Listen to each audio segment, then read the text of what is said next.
Bonsoir à tous et bienvenue dans Parlons-en, notre magazine mensuel en direct. Jean-Paul II poursuit sa route vers la sainteté. Il pourrait devenir bienheureux en octobre prochain, tout juste 5 ans après sa mort. Un délai extrêmement rapide pour ce procès en béatification ouvert par Benoît XVI en juin 2005.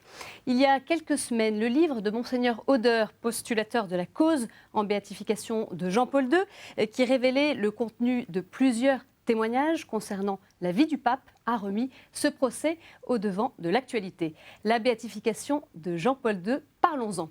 Cette émission sera l'occasion de nous demander qu'est-ce qu'un bienheureux ? Les papes doivent-ils tous être béatifiés ? Faut-il dévoiler dans les moindres détails la vie spirituelle intime d'un futur bienheureux ? L'Église doit-elle s'ajuster à la vitesse du monde ? Enfin, peut-on déjà mesurer la fécondité spirituelle de Jean-Paul II ?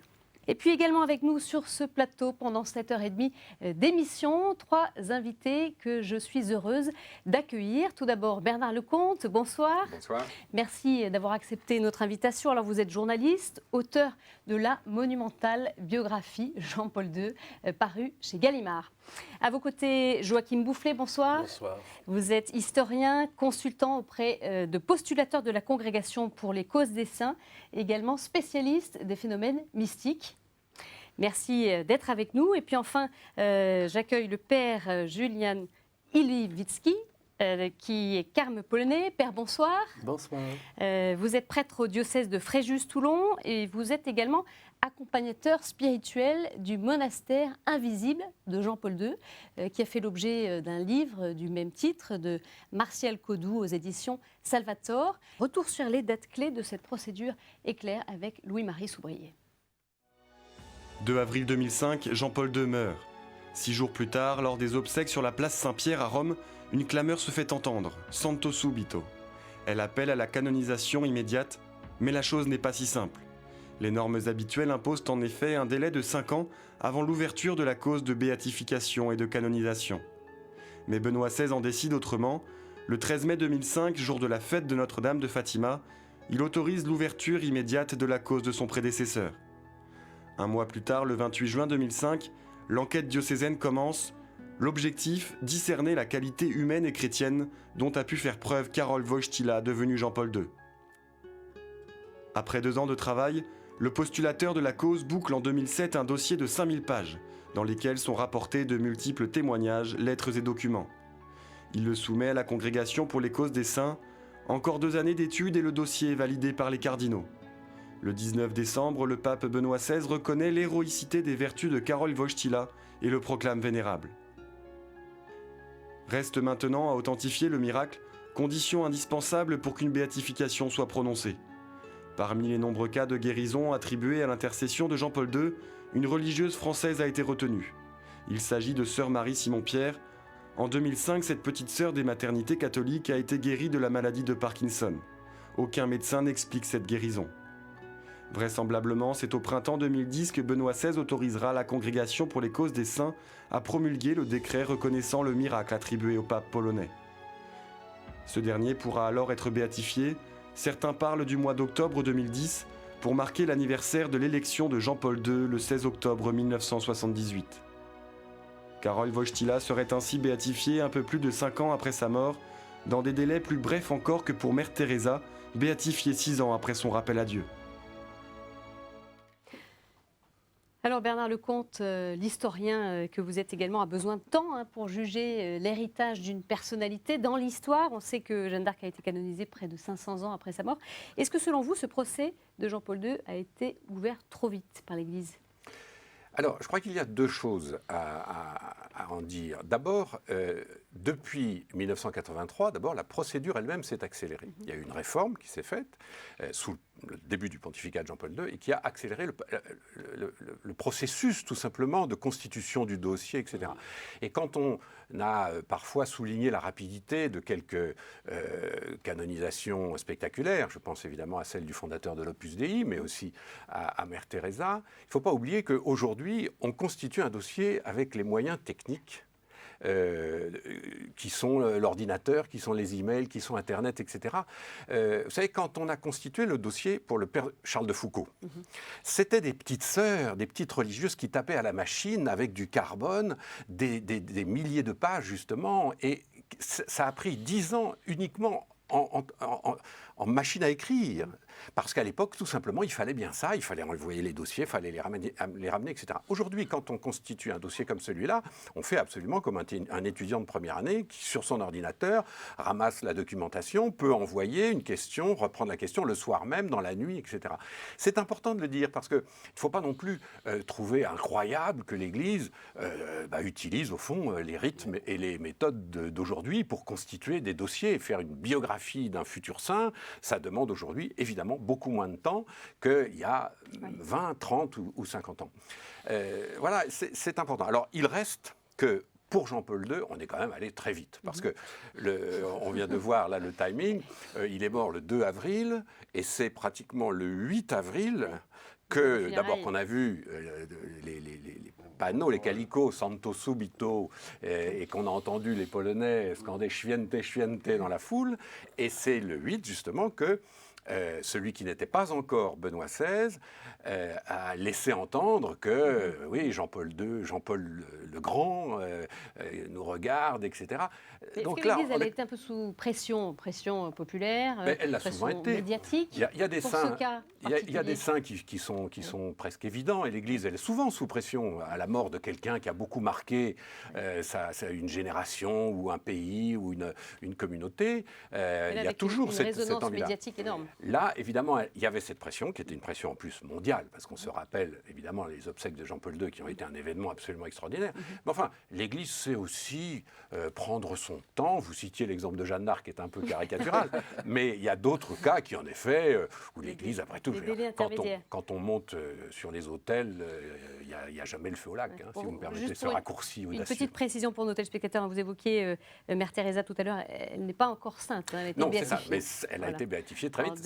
C'est d'ailleurs à cette occasion-là qu'on a remarqué la rapidité de la procédure de l'Église aujourd'hui. Par Jean-Paul II. Joachim Boufflet, à votre point de vue là-dessus, est-ce que l'Église est allée un peu vite en besogne? Je trouve que vu de l'extérieur, c'est allé très vite. À côté de ça, effectivement, il faut tenir compte des technologies contemporaines, de la rapidité de constitution des dossiers.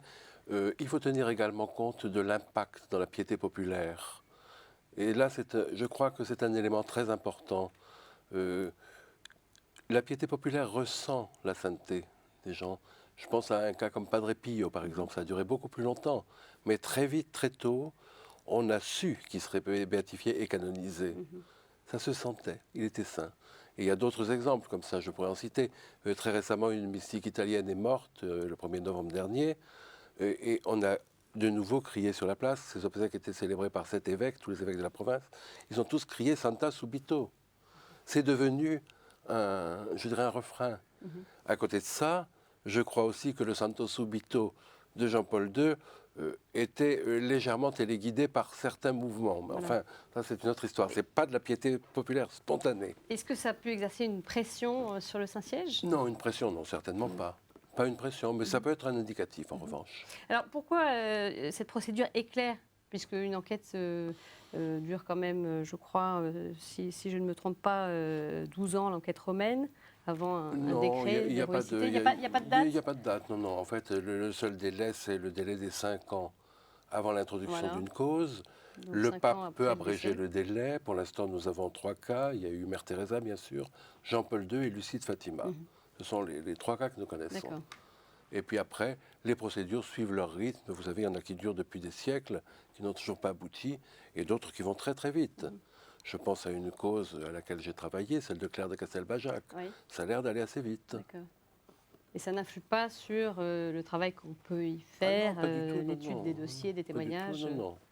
On ne risque pas Pas de du- négliger certains aspects. Non, du ça a dossier. été vraiment très très bien fait. Bernard Lecomte, qu'est-ce qui est singulier pour vous dans cette béatification? Est-ce qu'elle est comparable à une autre Celle de Jean-Paul de II. Jean-Paul II? Aucune béatification n'est comparable à une autre parce que chaque personne est unique et le cas de Jean-Paul II est complètement unique, y compris dans l'histoire. De quel point de vue pour vous? D'abord, par sa longévité. Encore une fois, voilà quelqu'un dont on connaît tout de sa vie, de sa naissance en 1920 jusqu'à sa mort. Donc il y a 84 années où on sait à peu près ce qu'il a fait tous les jours. C'est d'ailleurs pour ça, là aussi, qu'il n'y a pas de grandes enquêtes à mener, en tout cas pas beaucoup d'investigations sur ce qu'il a fait. On sait tout ce qu'il a fait. C'est probablement le premier pape qui est dans ce cas-là, parce qu'au XIXe siècle, on ne connaissait pas évidemment la vie quotidienne de chaque pape. Mais là, maintenant, justement, avec les technologies dont on parlait à l'instant, il y a des gens qui prenaient des notes, ou qui prenaient des photos, ou qui enregistraient, et chaque jour que Dieu fait, on sait ce que fait le pape de son lever à son coucher. Ça, c'est déjà assez extraordinaire. Alors, ça ne sera pas le dernier dans l'histoire, mais c'est quand même un des premiers où on sait tout de lui, quoi. Ensuite, il faut bien dire que dans l'histoire des papes, cet homme-là était quand même exceptionnel. Quand on fait l'histoire des papes, où on y reviendra peut-être tout à l'heure, il y a des béatifiés, il y a des saints, il y en a qui sont rien du tout. Dans toute cette histoire, le pape Jean-Paul II a d'abord été un des plus longs. Encore une fois, c'est très important qu'il soit resté 26 ans. S'il était resté 4 ans, le même homme n'aurait pas eu le même impact, évidemment. 26 ans, c'est extrêmement long. Et il n'y a pas une personne sur Terre qui ne savait pas qui était Jean-Paul II. On arrive à des superlatifs, mais ces superlatifs sont tout simplement dus à cette vie extraordinaire, à ce pontificat qui a commencé très tôt. Il était très jeune quand il a été élu. Donc, tout ça fait un ensemble de choses qui sont, en plus, si vous me le permettez, très contemporaines ou très modernes. On ne peut pas comparer cet homme, ce pape, ce pontificat avec des prédécesseurs lointains. Ça n'a absolument rien à voir. Ce pape-là était décidément dans son siècle, dans son époque, à 100%. Joachim Boufflet, combien de papes contemporains sont bienheureux? Contemporain? Voilà. Un seul. D'accord. 123. Combien de causes en cours donc pour les papes Pour du le XXe XXe siècle, tous sauf Benoît XV et Pie XI. Donc, il y a eu combien? 8 papes? 8 papes, dont ça fait 6 causes en cours. Ah oui, donc c'est beaucoup. C'est beaucoup. C'est beaucoup. C'est beaucoup trop. C'est trop, oui, c'est trop. C'est trop? Oui. Franchement. Enfin, je sais pas. Bon, bien sûr, on peut avoir le plus grand respect pour ces personnalités-là, mais est-ce qu'il faut vraiment qu'un pape soit saint? Voilà. Le pape a été le pasteur universel, le chef d'une institution aussi. Certains ont été pris dans des tourmentes politiques invraisemblables. Et franchement, on peut se poser la question, je la pose avec le plus grand respect, encore une fois, pour tous ces gens-là, mais est-ce qu'il faut vraiment que l'Église béatifie ou canonise ces saints? Si vous prenez le XXe siècle, vous vous rendez compte de deux choses. Il y a un pape saint au XXe siècle, c'est Pie X, qui a probablement été... qui était un saint homme, incontestablement, il n'a quand même pas été un pape extraordinaire. Pie X, ça a été l'homme du retour en arrière, ça a été l'homme des hésitations, il n'était pas fait pour être pape. Donc, certes, un saint homme, mais pas un très bon pape. Si vous prenez Pie XI, Pie XI était certainement un des papes les plus extraordinaires des temps modernes. Cet homme-là a accompagné, a assumé son époque d'une façon absolument exceptionnelle. Il n'y a pas de cause Eh bien, il n'y a introduite, pas de cause. nous Alors, concernant. voilà. Pourquoi Joachim Boufflet, vous savez? Moi, je pense, enfin, d'après ce que je sais, c'est une question de tempérament. Et on s'est dit qu'on n'arriverait jamais à prouver la fameuse héroïcité des vertus. Donc, il ne passerait pas le cap du vénérable. Mais, Et vous voyez, la polémique sur la béatification de Pie XII porte en elle-même justement cette ambiguïté. Procès ouvert depuis pourquoi le procès Pie 1965. XII? Voilà, mais parce qu'il fallait un procès avec celui de Jean XXIII. On ne pouvait pas béatifier Jean XXIII sans béatifier Pie XII. Sinon, c'était jeter l'opprobre implicite sur le premier par rapport au second. Et on se rend bien compte qu'il y a une ambiguïté fondamentale. Est-ce qu'il faut vraiment engager ce type de polémique? Est-ce que ça ne nuit pas à la sérénité, justement, du regard sur l'histoire de ces personnes-là, qui ont été des papes, qui ont dirigé l'Église à des périodes extrêmement compliquées, sur lesquelles on peut avoir des regards contrastés? Alors, ça nous amène à cette question. Est-ce que c'est le pontificat qu'on béatifie, puisque effectivement, vous évoquiez Pie XII, dont le procès s'est ouvert en 65, qui est toujours en cours. Donc, pour certains papes, la procédure est plus compliquée, plus ambiguë. Voilà, est-ce qu'on situe cette béatification à partir du pontificat, selon vous, Bernard Alors, la Leclerc? réponse est non, mais je vais passer la réponse à mon voisin qui sait ça mieux que moi. Mais évidemment, non, ça n'est pas le pontificat, ça n'est pas l'œuvre politique ou même pastorale, c'est évidemment la C'est personne. une personne. On béatifie une personne qui est sainte, qui est baptisée et qui est appelée à la sainteté. Est-ce qu'il y a plus de papes béatifiés ou en cours ou même saints il y a que des laïcs ou des Non, des religieux? pas du tout. Non, on n'en est pas là. Ce qu'il y a de plus, c'est les prêtres et les religieuses pour l'instant, mais la tendance commence heureusement à s'infléchir. Il y a de plus en plus de laïcs, heureusement. Je peux rajouter un Père point. Helwitzky. Pour moi, d'une manière évangélique, quand Jésus dit « Soyez saints, comme Dieu le Père est saint », ça veut dire « Soyez miséricordieux ».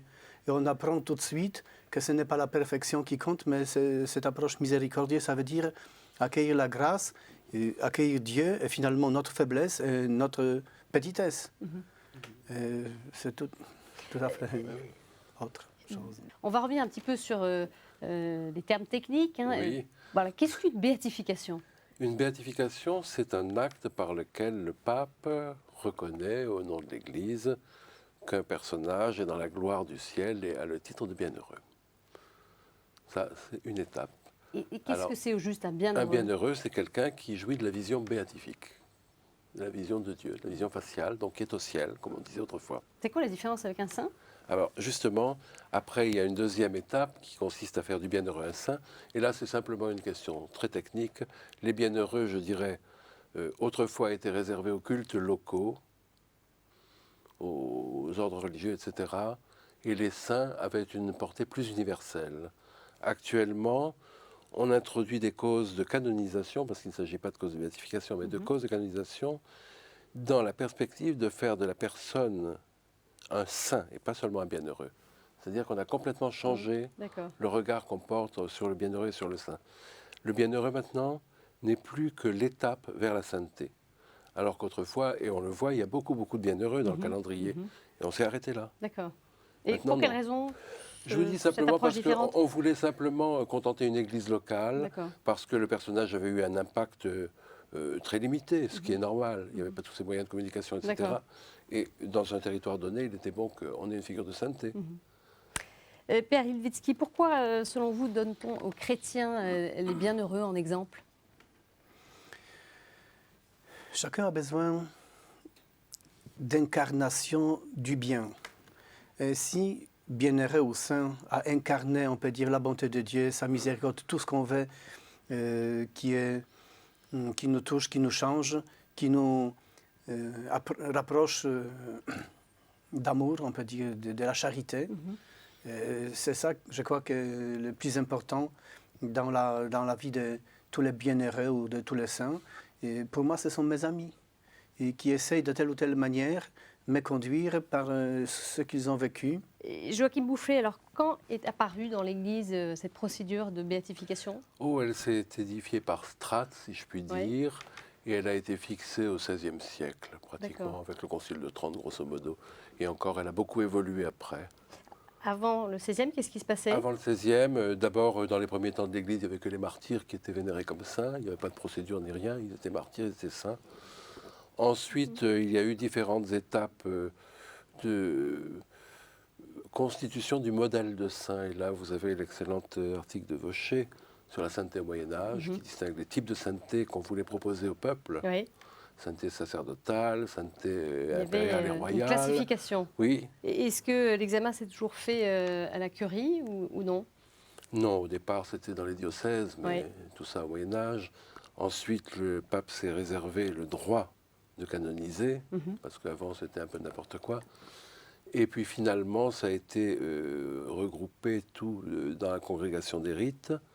Et beaucoup plus tard, seulement au XXe siècle, la congrégation des rites s'est scindée en deux congrégations pour les causes des saints, qui fait partie, donc, qui est maintenant l'organisme s'occupant de ça, puis la congrégation du culte divin. Alors, c'est quoi les grandes étapes de cette Alors, procédure? les grandes étapes, au départ, n'importe qui, un particulier, une association, un laïc, n'importe qui peut solliciter l'introduction de la cause de quelqu'un. Auprès Auprès de l'évêque de l'endroit où est morte cette personne. D'accord. Il va voir l'évêque, il lui présente un petit mémoire en disant voilà, il serait bon que, etc.